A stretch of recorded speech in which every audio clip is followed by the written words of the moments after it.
여러분 안녕하셨습니까? 양영태 TV의 양영태입니다.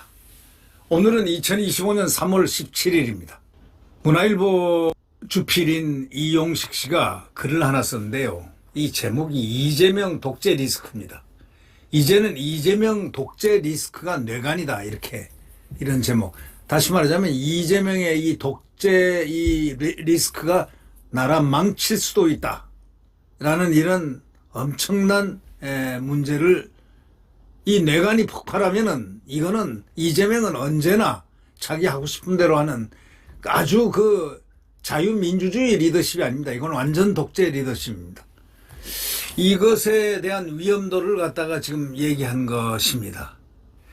탄핵 심판은 또 이상하게 늦어지고 여론도 변화하고 또 이재명은 과거 현재 미래 리스크가 아주 전부 다 증폭되고 있다는 겁니다. 과거 리스크, 현재 리스크, 미래 리스크까지. 미래 리스크는 독재다, 이런 얘기입니다. 이런 사람이 대통령 돼서는 안 된다는 그런 얘기입니다. 이 윤 대통령도 복귀해도 이런 이재명이 있는 한에서는 정상 국정 수행이 불가능하고 179석 지금의 저런 습관 관성으로서는 안 된다, 이런 얘기입니다. 진짜로 계엄이 필요한 불가피한 상황이 올 수도 있겠다라는 확실한 메시지를 전달했습니다. 진짜로 계엄이 불가피한 상황이 올 수도 있을 것 같다라는 이용식 주필의 문화일보 이용식 주필의 이 해안은 보통 나라를 걱정하는 사람들도 다 그렇게 우려합니다. 만약에 이런 식으로 또 줄탄핵, 또 무슨 예산 리스크, 폭압, 그 다음에 이 폭압적인 입법, 이런 특검, 이런 식으로 계속해 나간다면, 발목을 잡는다면, 그때는 용서해서는 안 된다. 그때는 국민들이 아마 계엄을 하라 하고, 비상계엄 하라고 요청할 수도 있는 그런 상황이 올 수도 있다, 이런 얘기입니다. 진짜 계엄이 불가피한 상황이 올 수도 있겠다, 이런 얘기입니다. 20대 때 통상적으로 사회주의자가 아니면은 가슴이 하트가 없다고 그런 얘기를 하죠. 원래 우리 학교 다닐 때 보면 삼일체라고 영어 아주 기본서 같은 게 있었습니다. 옛날에 삼일체. 거기에 문장이 하나 들어있는데 20대 때 사회주의자가 아니면은 이 하트가 없는 거다. 이 가슴이 없는 거다. 그리고 30대까지도 사회주의가 계속돼 있으면은 그 사람은 스톤헤드, 돌대가리다, 석두다, 이런 얘기가 있습니다. 그러니까 30대에도 사회주의자이면 머리가 없다. 바로 20대는 사회주의가 됐다가도 얼른 이렇게 돌아서게 돼 있다. 이게 사회를 알게 되면 이게 엉터리고 허구였구나, 이걸 알게 돼 있는데 30대에도 사회주의자이면 머리가 없다는 거죠. 이거는 소위 모노라는 얘기죠. 모노. 기성세대가 학창시절에 흔히 듣던 얘기입니다. 이거는 대학가에서는 시시비비를 논할 필요도 없을 정도로 무조건 하고, 그때는 야당 세력입니다. 이 대학이라는 데는 소위 민주 진보 이런 세력이 압도를 했는데 최근에 기현상이 일어났습니다. 이 사회는 윤석열 대통령 탄핵 반대 집회가요, 이 서울대라든가 연세대, 고려대 등 많은 대학에서 벌어지고 있고 거의 탄핵 찬성 집회하고 각축할 정도, 이런 적이 없었습니다.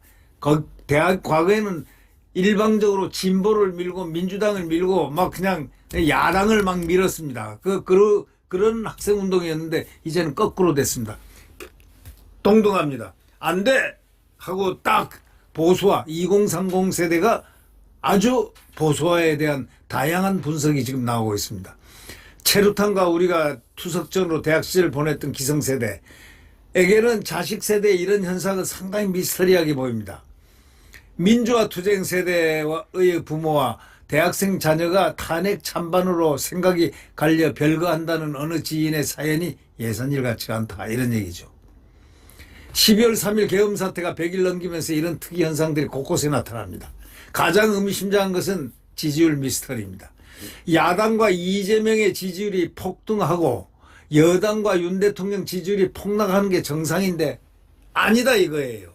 각종 여론조사를 종합해보면 계엄이 잘못했다는 것도 거의 한 중간 정도, 윤 대통령 탄핵 해야 되는 것도 중간 정도. 정권 교체, 이것도 아주 적어졌어요. 필요 없다 이런 얘기입니다. 이재명 지지도 30% 순서입니다. 그러니까 다 떨어지고 있어요. 결국 이재명이 선호도는 3년 전에 대선 지지율보다 훨씬 뒤떨어졌다 이죠. 득표율에서 훨씬 뒤떨어졌다. 이거는 벌써 어렵다. 이런 얘기가 되고, 또 이재명이가 대통령이 되는 것도 반대한다 이거죠. 윤 대통령에 대해서는 이미 권력을 휘두를 수 없게 된 과거의 위험이 있지만은 이재명은 이제부터 피해야 할 미래의 위험이다. 이 이재명은 피해야 된다. 이재명은 없어야 된다. 이재명은 대통령이 돼서는 안 된다라는 이런 얘기입니다. 이재명 리스크는 과거, 현재, 미래를 망라하고 있습니다. 과거 리스크는 사법 리스크, 범죄 리스크죠. 네. 범죄 혐의 리스크인데 성남시장 경기지사 시절 문제로 8개 사건 12개 혐의로 5개 재판을 받고 있습니다. 그가 만약에 변호사가 아니었고 법꾸라지가 아니었다면 벌써 감방 갔습니다. 근데 그런 법을 너무 많이 알고 하는 변호사이기 때문에 어떻게 그렇게 변호사 시험에 합격했을까? 참 그게 또 미스터리입니다.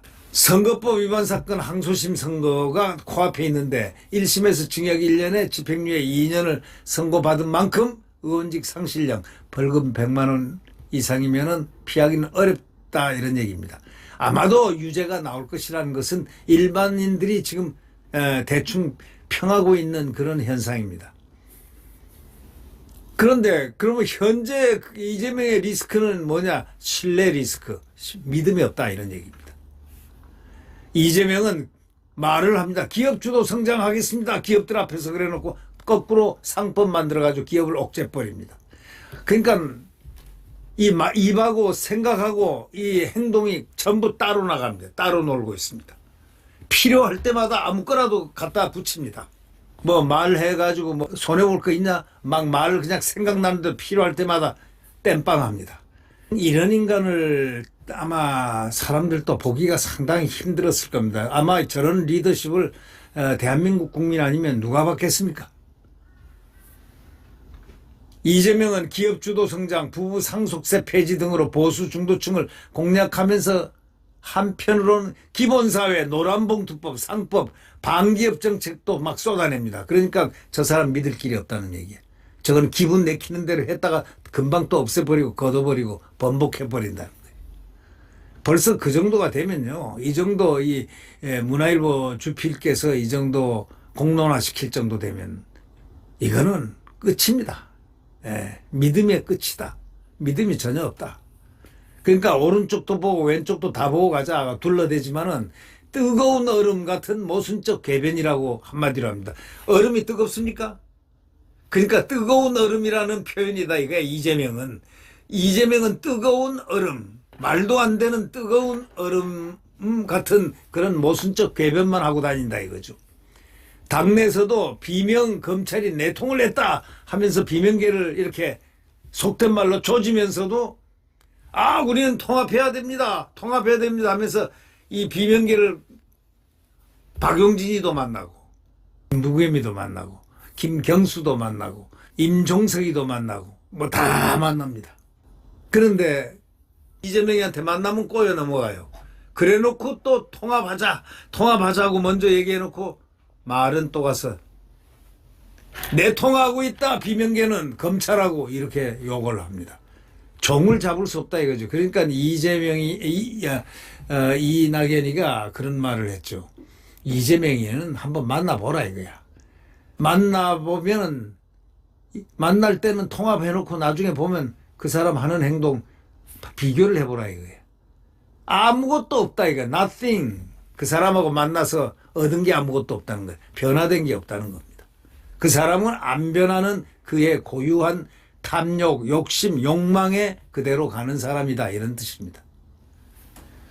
미래 리스크는 독재 리스크인데 이재명의 리스크는 미래 리스크는 독재 리스크라는 더불어민주당이 대통령직까지 완전히 차지하면서 행정, 입법, 사법권 모두 장악하게 되면은 비명행사 공천, 자신을 위한 당헌 당규 개정, 정략적 무분별 탄핵 소추 등을 지켜본 국민이 민주주의를 가장한 연성 독재를 우려하는 것은 이상하지 않습니까? 이미 봤지 않습니까? 일극 체제를 만들어가지고 꼼짝들 못하게 딱 장악하는 것. 바이마르 공화국을 붕괴시킨 아돌프 히틀러도 그러니까 히틀러하고 똑같다는 얘기입니다. 히틀러도 1933년 헌법과 다수결을 이용해서 독재를 구축했는데 참여민주주의와 강장도 적극 활용했고, 히틀러가 총리가 된 날로부터 독재의 출발로 보는 수권법, 소위 수권법을 통과시키는 데까지 2달도 안 걸렸다는 겁니다. 자, 이재명이는 능히 한 달 내로 할 사람이다, 이런 얘기입니다. 2달도 안 걸린다, 이런 얘기입니다. 윤 대통령 지지율은 취임 후에 계속 하락해서 계엄 직전에 20% 수준, 직후에 10%대 초반까지 떨어졌지만 최근은 50%까지 안팎으로 올라가고 있습니다. 이것을 계엄 정당성 증거라고도 볼 수 있고, 어떻게 해석을 할까? 이재명 공포에 대한 반사 효과일 수도 있다, 이런 얘기입니다. 이재명과 비교해보니까 하늘과 땅이더라, 이거야. 결국 이재명한테 속았고 순진한 이 대통령에게는 참 가혹했다, 이런 얘기가 이제 국민들이 알게 됐다, 이런 뜻도 되겠습니다. 대통령직에 복귀해도 계엄 이전으로 돌아가서 이들이 가만히 있겠습니까? 이들이 또 난리를 치게 179석하고 난리 칠 때는 야당의 타도 투쟁이 더 극렬해진다, 이가. 윤석열 대통령 타도 투쟁이 극렬해질 것이고, 그런 야당과 권력을 공유하는 거국체제라든가 제2의 비상계엄 사이에서 선택을 강요받을 수밖에 없습니다. 그러나 거국체제는 절대 있어서는 안 된다, 또 할 수가 없다라고 생각하면 비상계엄이 정말 국민들이 이제 비상계엄 해야 된다, 계엄다운 계엄을 해서 정말 계엄법에 의해서 최대한 계엄을 하라, 그래가지고 안정을 해달라라는 국민들의 요구가 빗발칠 수도 있다라는 얘기입니다. 대통령이 탄핵이 되고 야당이 집권하면 어떤 일이 벌어질지 상상하는 것은 어렵지가 않다는 거죠. 윤 대통령은 계엄담화에서 뭐라 했냐면, 야당을 내란을 획책하는 반국가 세력, 국회를 자유민주주의 체제를 지금 붕괴시키는 괴물로 이렇게 규정을 했지 않습니까? 사실이 그랬지 않습니까?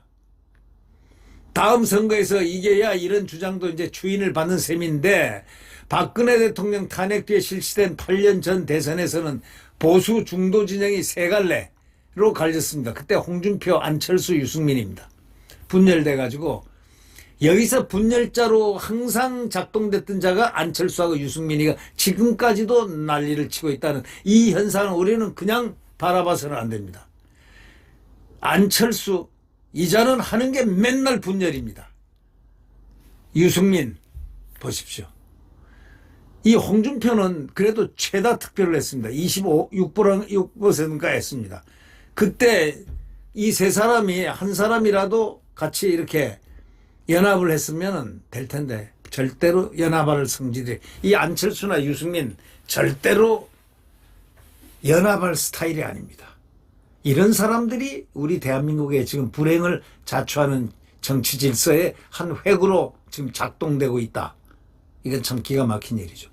전체 득표는 52%를 얻었어요. 그때 보수가 홍준표, 안철수, 유승민이가 8년 전에 대선에서 박근혜 대통령이 이렇게 탄핵되고 난 이후에도 바로 실시한 대선에서도 이렇게 됐습니다. 이겼다, 이게 52% 보수가. 그러나 문재인은 41% 불과했는데 대통령은 누가 됐느냐? 문재인이가 됐잖아요. 이제 대통령이 스스로 여당과 결별하면서 찬탄, 반탄, 적대감을 털어버려 다시 뭉쳐 승리할 것을 당부하는 게 첫 단추인데 그렇게 쉽겠습니까, 그게? 이 좌파들이 그냥 가만히 있겠습니까? 그러니까 대통령이, 지금은 윤석열 대통령만이 이 난국을 극복할 수 있고, 그렇지 않으면은 전부 조기 대선은 절대 안 된다. 조금 숨 고르기를 해서 윤석열 대통령이 여기를 평지 작업을 해서 자유민주주의의 작동이 되는 그 단초를 만들어 놓고 난 다음에라야 2007년 제대로 7년 아니면 제대로 새로운 개헌에 의해서 지도자가 나와야 될 것이다. 대통령이 지금 윤석열 대통령이 정지 작업을 해놓지 않고는요, 여기 이 세력들, 이 좌파 세력들 당해낼 재간이 없습니다. 좌파와 싸워서 이길 수 있는 사람은 윤석열밖에 없습니다. 그건 뭐 100이면 100한테 물어보십시오. 99가 아니고 100 다 그렇게 얘기합니다. 극좌파들과 싸워서 지금 이재명 당하고 싸워서 대통령 권력을 딱 쥐고 이제 만약에 대통령이 나간다면은 싸워서 이길 사람은 아무도 없고 오로지 윤석열 대통령밖에 지금 없습니다. 일단 싸워서 개헌까지 딱 해놓고 대통령이 물려주면 되는 겁니다. 그러면은 그 기반 위에서는 우리 자유민주주의가 승리하는 대한민국이 존속할 수 있다. 그렇지 않고서는요, 어떤 사람도 힘들다. 저는 그렇게 생각합니다. 우리는 윤석열 대통령이 빨리 귀환을 해서 정지 작업을 하고 반국가 세력들을 다 척결을 하는 그의 능력을 우리 국민들과 함께 강하게 추진해서 승리한다면 이 나라는 그 기반 위에서 개헌도 하고 다시 새로운 리더십을 만들어서 2007년은 출발할 수 있다. 새 출발이 가능하다. 이런 얘기가 나오는 겁니다. 그것이 대한민국의 지금 마지막 처방입니다. 제가 생각하는 처방이자 대부분들이 그렇게들 생각하는 소위 안정은 그렇게 아니면은 못 일어나. 지금 예를 들면 한동훈이가 뭐 떠들어대고 있지만 지가 대통령 되면 그 한 달도 못 가서 거꾸로져요. 안철수요? 누구요? 안 돼요. 택도 없어요. 179석, 192석 재간 없어요. 싸우지도 못해요. 그들은. 윤석열 대통령은 무서워합니다. 쟤들이. 왜 무서워하느냐. 한번 이렇게 됐다 일어선 사람한테는 두려움을 갖게 돼 있어요. 왜? 윤석열 대통령도 자기 몸을 도사리지 않는다. 나라를 위하여, 국민을 위하여, 자유민주주의 대한민국을 위하여 그는 이미 재단에 바쳤다고 생각하는 분입니다. 이런 분이 하지 않으면 안 되는 시간이 지금 시간과 공간, 지금 그래서 윤석열이 이 시대에 가장 중요한 팩터로서 작용될 수 있다. 가장 중요한 모멘텀을 만들 수 있는 분은 한 분밖에 없다. 저는 그렇게 생각합니다. 대한민국, 자유민주주의 대한민국을 지키려고 하지 않는 사람들, 국민의 자격이 없습니다. 그죠? 구독 버튼과 엄지를 눌러주시면 대단히 감사하겠습니다. 여러분, 이제 이 심판이 다음 주에 21일 날 정도가 열릴 가능성이 있다. 이렇게 얘기합니다. 마지막까지, 최후의 순간까지 여러분 두 주먹 불끈 쥐고 함성 더 크게 넓고 깊고 높게 질러대야 되겠습니다. 대한민국을 위하여 이 윤석열 대통령의 빠른 귀환과 각하와 기각을 위해서 우리는 두 주먹을 불끈 쥐어야 되고 함성을 크게 질러야 되겠습니다. 윤석열 대통령께서 파이팅을 우리 보내드립시다. 윤석열 대통령님 파이팅! 파이팅입니다. 네. 여러분, 구독 버튼과 엄지를 눌러주시면 대단히 감사하겠습니다.